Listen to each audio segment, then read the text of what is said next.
ಮೊದಲನೇದಾಗಿ ಮಾನ್ಯ ಸರ್ವೋಚ್ಚ ನ್ಯಾಯಾಲಯದ ವಿಶ್ರಾಂತ ನ್ಯಾಯವಾದಿಗಳಾಗಿರ್ತಕ್ಕಂತಹ ಮಾನ್ಯ ಶ್ರೀ ಸಂತೋಷ್ ಹೆಗ್ಡೆ ಸಾಹೇಬರು ಈ ಕಾರ್ಯಕ್ರಮವನ್ನ ಆಕ್ಚುಲಿ ನಾವು 11ನೇ ತಾರೀಕು ಮಾಡೋಣ ಅಂತಕ್ಕಂಥದ್ದು ನಮ್ಮ ಮೈಂಡ್ನಲ್ಲಿತ್ತು. ಆದರೆ ಸಾಹೇಬರು ಸ್ವಲ್ಪ ಅವರ ಕಾಲಾವಕಾಶದ ಕೊರತೆಯಿಂದಾಗಿ ಇವತ್ತು ಡೇಟ್ ಕೊಟ್ಟಿದ್ದಕ್ಕೆ ನಾವು ಇವತ್ತು ಈ ಕಾರ್ಯಕ್ರಮವನ್ನು ನಾವು ಆಯೋಜಿಸಿದ್ದೇವೆ.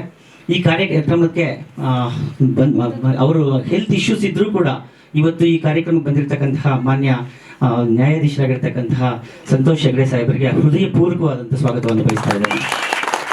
ಅದೇ ರೀತಿಯಾಗಿ ನಮ್ಮ ಕಾದಂಬರಿಗೆ ನಾಡಿನ ಖ್ಯಾತ ಲೇಖಕರಾಗಿರ್ತಕ್ಕಂತಹ ಸನ್ಮಾನ್ಯ ಎಸ್.ಡಿ. ಸಿದ್ದರಾಮಯ್ಯ ಸಾಹೇಬರು ಇವತ್ತು ಬರಬೇಕಾಗಿತ್ತು. ಅನಾರೋಗ್ಯ ಕಾರಣದಿಂದಾಗಿ ಅವ್ರು ಬರೋಕ್ಕಾಗಿಲ್ಲ. ಅವ್ರಿಗೂ ಕೂಡ ಈ ಕಾರ್ಯಕ್ರಮದಲ್ಲಿ ಸ್ವಾಗತವನ್ನು ವಹಿಸ್ತೇನೆ.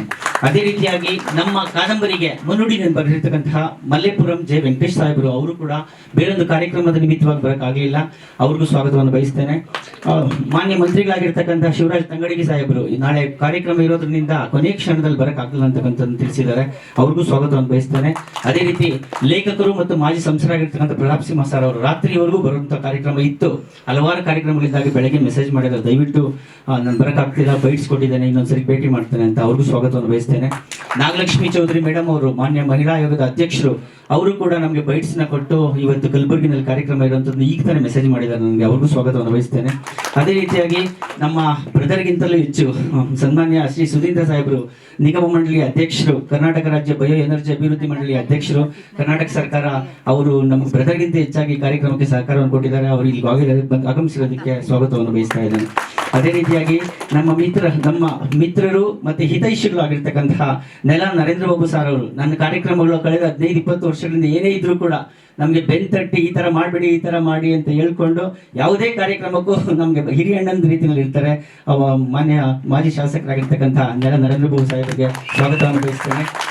ಅದೇ ರೀತಿಯಾಗಿ ಮತ್ತೊಬ್ಬ ಸಹೋದರರು ಮಾನ್ಯ KAS ಆಫೀಸರ್, ಜಂಟಿ ಆಯುಕ್ತರು, ವಾಣಿಜ್ಯ ಚಿತ್ರರಿಗೆ ಇಲಾಖೆ ಮತ್ತು ನಟರು, ಅವರು ಕೂಡ ಸಾಹಿತಿಗಳು.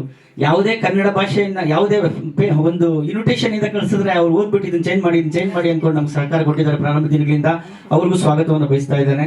ಅದೇ ರೀತಿಯಾಗಿ ನಮ್ಮ ವಕೀಲರ ಸಂಘದ ಅಧ್ಯಕ್ಷರು ವಿವೇಕ್ ಸುಬ್ಬಾರೆಡ್ಡಿ ಸಾಹೇಬರು ಬರಬೇಕಾಗಿತ್ತು. ಕಾರಣಾಂತರದಿಂದ ಚಿಂತಾಮಣಿಯ ಬೇರೆ ಕಾರ್ಯಕ್ರಮದಲ್ಲಿ ಸ್ಟ್ರಕ್ ಆಗಿರೋದ್ರಿಂದ ಅವ್ರು ಬಂದಿಲ್ಲ. ಅವ್ರಿಗೂ ಸ್ವಾಗತವನ್ನು ಬಯಸ್ತಾ ಇದ್ದೇನೆ. ಮತ್ತೆ ಪ್ರಭಾಕರ್ ರೆಡ್ಡಿ ಅವರು ಮತ್ತೆ ಮಾನ್ಯ ಡಾಕ್ಟರ್ ಪವಿತ್ರ ಪ್ರಭಾಕರ್ ರೆಡ್ಡಿ ಅವರು ಬರ್ತಾ ಇದ್ದಾರೆ. ಇನ್ನೊಂದು ಸ್ವಲ್ಪ ಕ್ಷಣದಲ್ಲಿ ಬರೋರಿದ್ದಾರೆ. ನನ್ನ ಆತ್ಮೀಯ ಸ್ನೇಹಿತರು, ವಕೀಲ ಮಿತ್ರರು ಕಾನೂನು ಸಲಹೆಗಾರರು ಆಗಿರ್ತಕ್ಕಂಥ ಸನ್ಮಾನ್ಯ BS ಸಂತೋಷ್ ಅವರು ಆಗಮಿಸಿದ್ದಾರೆ. ಅವ್ರಿಗೂ ಸ್ವಾಗತವನ್ನು ಬಯಸ್ತಾ ಇದ್ದೇನೆ.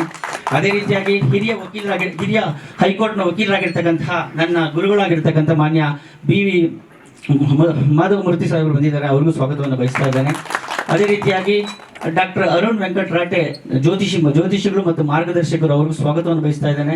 ನನ್ನ ಮಿತ್ರರು, ನಮ್ಮ ಹಿತೈಷಿಗಳಾಗಿರ್ತಕ್ಕಂಥ ಕೋಲಾರ ಸೆಂಟ್ ಪೊಲೀಸ್ ಸ್ಟೇಷನ್ ಇನ್ಸ್ಪೆಕ್ಟರ್ ಆಗಿರ್ತಕ್ಕಂಥ ಜಗದೀಶ್ ಸಾಹೇಬರು ಬಂದಿದ್ದಾರೆ. ಅವ್ರಿಗೂ ಸ್ವಾಗತವನ್ನು ಬಯಸ್ತಾ ಇದ್ದೇವೆ.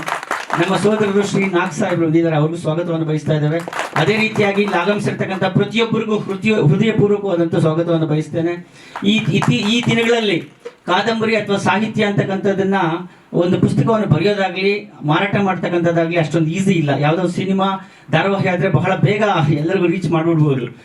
ಇದೊಂದು ಟಫೆಸ್ಟ್ ವರ್ಕ್. ಆದ್ರೂ ಕೂಡ ತಾವೆಲ್ಲರೂ ಇಲ್ಲಿ ಆಗಮಿಸಿದ್ದೀರಾ. ತಮ್ಮೆಲ್ಲರಿಗೂ ಹೃದಯಪೂರ್ವಕವಾದಂಥ ಸ್ವಾಗತವನ್ನು ಬಯಸ್ತಾ ಇದ್ದೇನೆ. ಅದೇ ರೀತಿಯ ಶಂಕರ್ ಪ್ರಕಾಶ್ ಸರ್ ಅವರು ಬಂದಿದ್ದಾರೆ. ಅವ್ರಿಗೂ ಕೂಡ ನಾನು ಹೃದಯಪೂರ್ವಕವಾದ ಸ್ವಾಗತವನ್ನು ಬಯಸ್ತಾ ಇದ್ದೇನೆ. Thank you sir.